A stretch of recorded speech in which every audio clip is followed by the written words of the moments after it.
Self determination theory அப்படின்னு சொல்லி ஒன்று இருக்குது.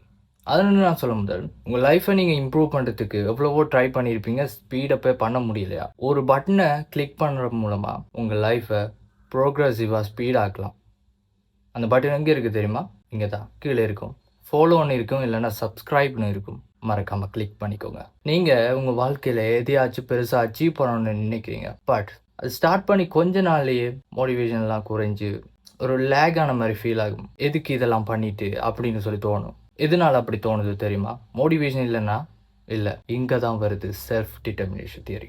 ஒரு மனுஷன் லாங் டேர்முக்கு மோட்டிவேஷனோட இருக்கணும்னு சொன்னால் இந்த 3 விஷயம் தேவை. First one, autonomy.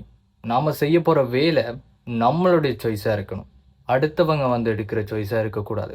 யாராவது இதே செய் அப்படின்னு சொல்லி திணிச்சாங்கன்னு சொன்னால் நம்ம மனசில் எதிர்ப்பு தான் உருவாகும். இது என்னோட சாய்ஸ், நான் இதை விருப்பப்பட்டு தான் செய்கிறேன் அப்படின்னு சொல்லி ஒரு ஃபீல் இருந்துச்சுன்னு சொன்னால் அதே வேலைக்கு நம்மளோட இன்ட்ரெஸ்ட் இன்னுமே அதிகமாக இருக்கும். ஃபார் எக்ஸாம்பிள், யாராச்சும் வந்து நீ டெய்லியுமே மெடிடேட் பண்ணு அப்படின்னு சொல்லி திணிச்சாங்கன்னு சொன்னால் செய்ய மாட்டோம். பட் மெடிடேட் பண்ணோம்னு சொன்னால் மைண்ட் ஃப்ரெஷ்ஷாக இருக்குது, கிளியராக இருக்குது, திங்க் பண்ண நல்லா இருக்குது அப்படின்ற ஒரு ஃபீல், அதில் வர பெனிஃபிட்ஸ் வந்து நமக்கானதாக இருக்கும்போது நம்ம பிடிச்சி செய்கிற விஷயம் இனிமே குட் ரிசல்ட்ஸை கொடுக்கும். அப்புறம் அது நமக்கு இன்ட்ரெஸ்டாக இருக்கிறதால அது ஒரு ஹேபிட்டாகவே மாறிடும். Second one, competence.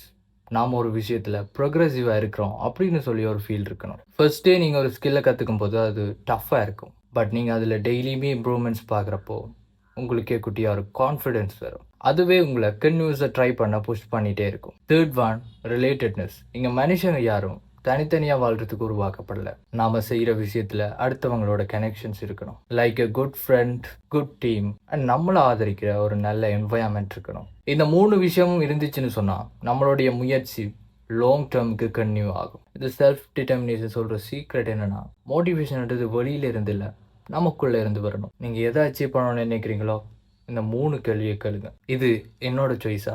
இதில் எனக்கு ப்ரோக்ரஸ் இருக்கா? இதில் நல்ல உறவுகள் இருக்காங்களா? இந்த 3 கொஷனுக்குமே எஸ்ன்னு ஆன்சர் கிடைச்சிச்சுன்னா நீங்கள் அந்த கோலை அடையும் வர மோட்டிவேஷன் குறையாது. ஏன்னா வெளியில் இருக்கிற ப்ரெஷர் மனுஷனை ஓட வைக்கும், பட் உள்ளுணர்வு மனுஷனை ஜெயிக்க வைக்கும். இந்த வீடியோ பிடிச்சிருந்தனா லைக் பண்ணுங்கள், ஃப்ரெண்ட்ஸுக்கெலாம் ஷேர் பண்ணுங்கள். ஆனால் இது மாதிரி நிறைய productivity theories schools and colleges உங்கள்கிட்ட இருந்து மறைக்கிற விஷயம் நிறைய நம்ம பேஜில் இருக்குது.